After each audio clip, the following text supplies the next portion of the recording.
नमस्कार, मैं आपका भाई डॉक्टर मिथिलेश चौबे, जागरूक जनता पार्टी के राष्ट्रीय अध्यक्ष। आज हम लोगों का विशेष वार्ता यह है आपके समक्ष कि सलमान खुर्शीद साहब एक पुस्तक लिखते हैं और उसमें हिंदू को आतंकवादी करार देते हैं।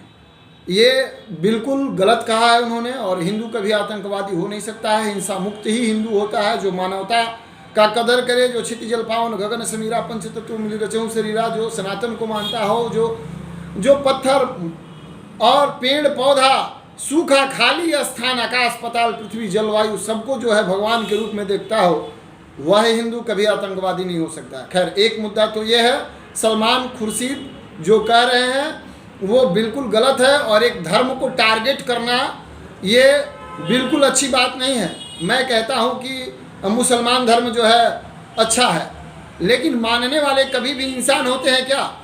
वो जीव की हिंसा उनकी नियति में रखा हुआ है। उनकी नियति है जीव का हिंसा करना, हिंसात्मक बात सोचना, अभद्र टिप्पणी करना, नीचा दिखाना इन लोगों की मानसिकता रही है।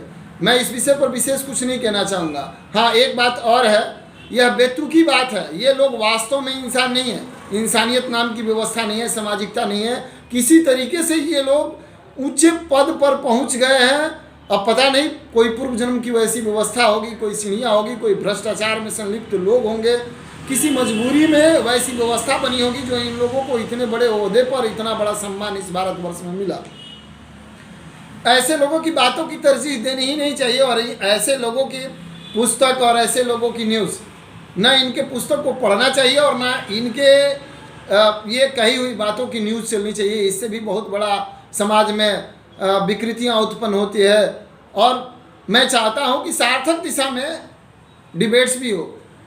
आज की जो मीडिया है वो भी बिकाऊ है। जिस मुद्दे पर डिबेट्स करनी चाहिए, महंगाई और बेरोजगारी पर, इस देश के जो स्वतंत्रता सेनानी हैं, जिन्होंने हंसते हंसते अपने प्राणों की आहुति दे दी, जिन्होंने बलिदान दिया इस देश को आज़ाद कराने के लिए, एक नाचने वाली किसी तरीके से आती है और पद्मश्री का अवार्ड अपने जुगाड़बाजी से ले लेती है, और उसके बाद कहती है कि इस देश को भीख में आज़ादी मिली हुई है।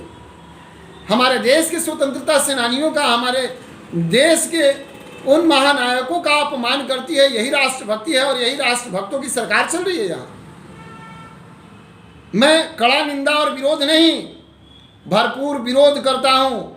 मैं भारत का नागरिक हूँ। आपकी जुगाड़बाजी से मिली हुई सारी व्यवस्था को मैं स्वीकार कर सकता हूँ, लेकिन इस देश के वीर जवानों का, शहीदों का, स्वतंत्रता सेनानियों का अपमान मैं और जागरूक जनता पार्टी कभी नहीं बर्दाश्त करेगी। मैं राष्ट्रपति जी से मांग करता हूँ कि इस तरीके की जो आवाज़ उठाया है कंगना रनौत ने, इस आवाज़ को चुप कराने के लिए कार्रवाई के तहत देशद्रोह का मुकदमा दर्ज करिए और पद्मश्री अवार्ड जो है वापस करिए।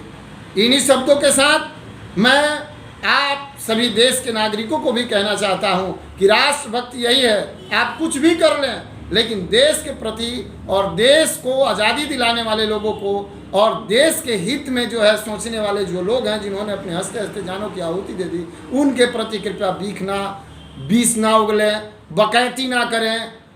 राष्ट्रभक्ति का मतलब हुआ राष्ट्र के प्रति प्रेम, एकता, अखंडता और समर्पण होनी चाहिए। कुर्सी पाने के लिए किसी का अपमान, और खास करके बुजुर्गों का अपमान, स्वतंत्रता सेनानियों का अपमान, शहीदों का अपमान करना, यही सबसे बड़ा राष्ट्रद्रोह है। बहुत बहुत धन्यवाद।